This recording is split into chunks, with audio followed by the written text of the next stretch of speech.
Cherargei is in a party that commands, imagine how you do percentages. Out of 100, UDA is commanding 16% following in the country. And Cherargei is still here saying he's very proud of UDA. He should be having sleepless nights. You can imagine. Still leading. They are ahead of the pack. It doesn't matter, you know. To win a presidency, to win presidency, you need 50+1. So you are doing 16%. That is, I think, if Makani can give us statistics, yes. They are leading maybe in Nandi and Marakweta, 16%. So I thought you would spend 5 minutes to mourn and tell us why they are losing popularity. You know, from 36 down to 16. Yeah, you know. So if this is how UDA behaves, I think they are going to go the Malawi way. It will be one time if you are sitting here as a serious, this is a very serious technocrat of UDA, and they're still saying, you know, 16% we are doing very well.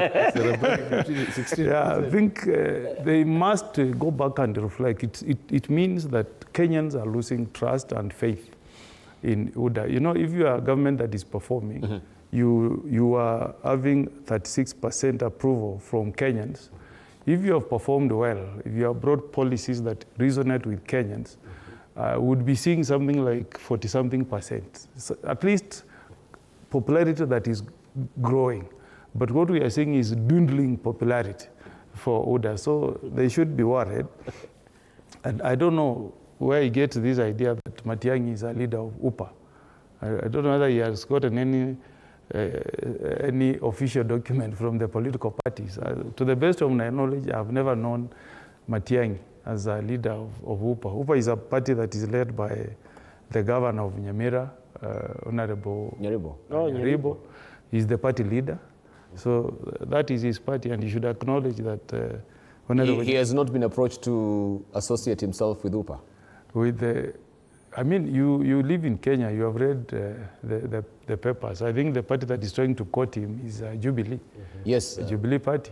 Yes. So if there is any comment about his association with any political party, it should be Jubilee party, but not UPA. Maybe UPA may want to but pundits have it that Jubilee might be a hard sell in the Kisii region. Might be? A hard sell. I don't think so. You know, how I wish it well that we can move away from this culture.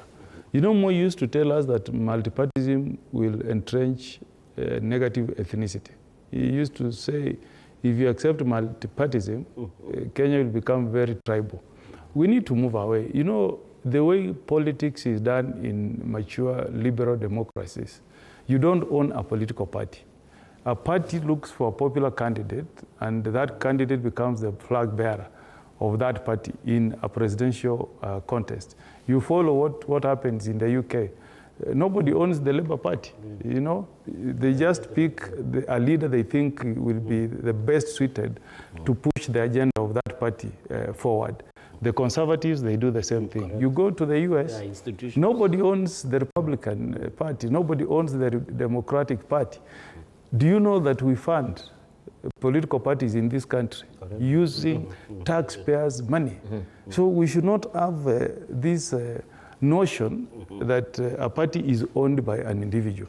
A party should be a property that belongs to the members of that party. And I like what I'm seeing in Jubilee. If Jubilee can approach Dr. Matiang'i and tell him, we think if we nap you can be one of our best sell as a presidential candidate, that's a good thing. It means that our democracy is maturing. I expect also UDA, if they realize that Dr. Ruto is very unpopular, they tell him, let's hand this ticket to somebody else. You know. And this has happened. You know, Lyndon Johnson did badly when he took the Americans to war with Vietnam. And he was so unpopular. By the time they were going to an election, he just told the party that I think it's in the best interest of the party that I don't seek a re-election. He did his one term and went home.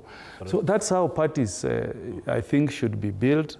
That is the only way this country will do away with these ethnic parties. And we create national parties that have ideals that you can identify with. as a Kenyan. Everybody knows if you go to Australia currently, the party in power is the Labour Party. And the workers know that when you have a Labour Party, they will come up with the legislations, with the policies that are friendly to workers. You get it? You know that if the Conservatives are in power, issues of migration will be tightened. They don't like people migrating to Australia. That's how it should be. But not telling us that, UPA is a Kisi party. That does not even... well, but there have been sentiments that maybe also UPA